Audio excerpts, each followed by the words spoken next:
कर लेंगे जहां बिलासपुर से खबर, जहां सीबीआई मामले को लेकर सीएम का पूर्व सीएम पर हमला सामने आया है। सीबीआई मामले पर मुख्यमंत्री भूपेश बघेल का बयान यह है कि बीजेपी की कथनी और करनी में अंतर है।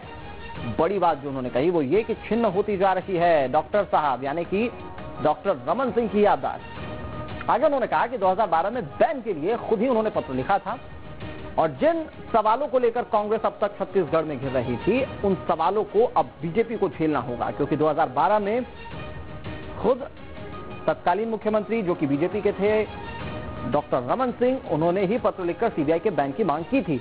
हालांकि बार बार न्यूज स्टेट आपको ये बता रहा है कि ये राज्य सरकारों के पास अधिकार होता है कि वे सीबीआई को आने दे या ना आने दे, उसके विवेक पर डिपेंड करता है। ये उसके पास विशेषाधिकार होता है, ये नियमावली के तहत आता है। लेकिन आखिर सीबीआई को लेकर डर क्यों है, ये एक बड़ा सवाल है।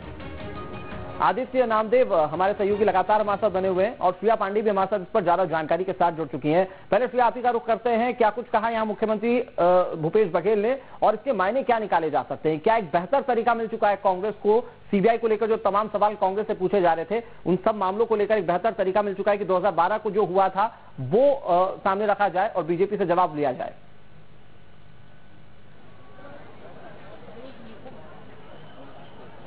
बिल्कुल अनुराग, जिस तरीके से देखिए कि मुख्यमंत्री का अब यहाँ पर बयान जो निकलकर सामने आया है उससे कहीं ना कहीं पहले सीबीआई बैन करने को मामले को लेकर के भूपेश बघेल सरकार जो थी वो बैकफुट पर नजर आ रही थी और लगातार भाजपा की तरफ से हमले बोले जा रहे थे। डॉक्टर रमन सिंह ने दिल्ली से अपनी प्रतिक्रिया भेजी थी कि किस तरीके से कांग्रेस जो है वो सीबीआई से डरी हुई है। लेकिन अब जो ये मामला निकलकर सामने आया है कि 2012 में खुद रमन सरकार ने भी जो है सीबीआई को बैन करने की बात को लेकर के उन्होंने गजट पत्र में लिखा था। हालांकि वो लागू हुआ नहीं हुआ ये उन्होंने उस पर जिक्र ना करते हुए उन्होंने कहा कि जब वो खुद भी सीबीआई को बैन करना चाहते थे तो फिर आखिर वो सवाल कैसे उठा सकते हैं कि भूपेश बघेल सरकार जो है वो सीबीआई से डरी हुई है। और इसको लेकर के उन्होंने तंज कसते हुए मुख्यमंत्री पर कहा कि उनकी बौद्धिक जो स्मरण शक्ति जो है वो क्षीण होती जा रही है और इसके साथ ही भाजपा की कथनी और करनी दोनों ही जुदा है। जिस तरीके से वो कहती है कि सीबीआई को आखिर बैन करके क्या साबित करना चाहती, लेकिन वो खुद भी जो है पहले सीबीआई को बैन करना चाहते थे। तो उस पूरे मामले को लेकर के भूपेश जो बघेल जो है वो एक बार फिर फ्रंट फुट पर नजर आ रहे हैं और उन्होंने सीधे हमले जो है वो पूर्व मुख्यमंत्री डॉक्टर रमन सिंह पर करते हुए उन्होंने कहा कि सीबीआई को लेकर के जो लगातार सवाल वो उठा रहे थे अब वो खुद उन सवालों में घिरते हुए नजर आ रहे हैं। जी अनुराग।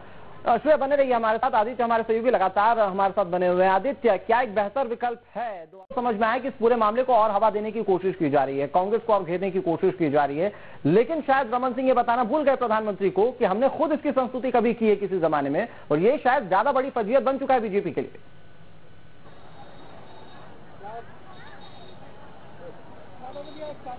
बिल्कुल अनुराग, देखिए कि ये कहीं ना कहीं केंद्र में जिसकी सत्ता होती है वो सीबीआई को अपने काबू में रखने की कोशिश करता है। लिहाजा अगर 2012 की बात किया जाए तो तब कांग्रेस की सरकार थी और राज्य में जो है भाजपा की सरकार थी, तो उनको लगता था कि सीबीआई जो है वो कांग्रेस के इशारे पर काम कर सकती है और उनसे कहीं ना कहीं जो बड़े घोटाले उस दौरान समझ आ रहे थे जिसमें रमन सिंह का भी नाम सामने आ रहा था, उस पर अगर जांच बैठाती है तो कहीं ना कहीं राज्य सरकार की छवि खराब हो सकती है। इसलिए उन्होंने कहा कि सीबीआई को बैन कर दिया जाए। और अब अगर बात किया जाए तो केंद्र में भाजपा की सरकार है और राज्य में कांग्रेस की सरकार है, तो अब उनको ये डर सता रहा है कि सीबीआई जो है वो केंद्र के इशारे पर काम करेगी और कई ऐसे बड़े मुद्दों को लेकर के कांग्रेस की सरकार जो है वो खुद भी घिर सकती है। तो कहा जा सकता है कि विश्वसनीयता एक ये सीबीआई पर हो या फिर एक दूसरे पर हो वो गायब नजर आ रही है। यही वजह है कि दोनों ही राज्य सरकारें जो है वो केंद्र की सरकारों को देखते हुए सीबीआई के आने और नहीं आने देने को लेकर के लगातार फैसले कर रहे हैं और इससे सीबीआई के साथ साथ पूरी राजनीतिक पार्टी का भी कहीं ना कहीं छवि जो है वो खराब हो रहा है। सीबीआई के साथ ही जिस तरीके से लंबा जो एक कहा जाए कि आलोक वर्मा वाला केस जो सामने आया था उससे भी कहीं ना कहीं वो साफ हो गया था कि क्या वाकई में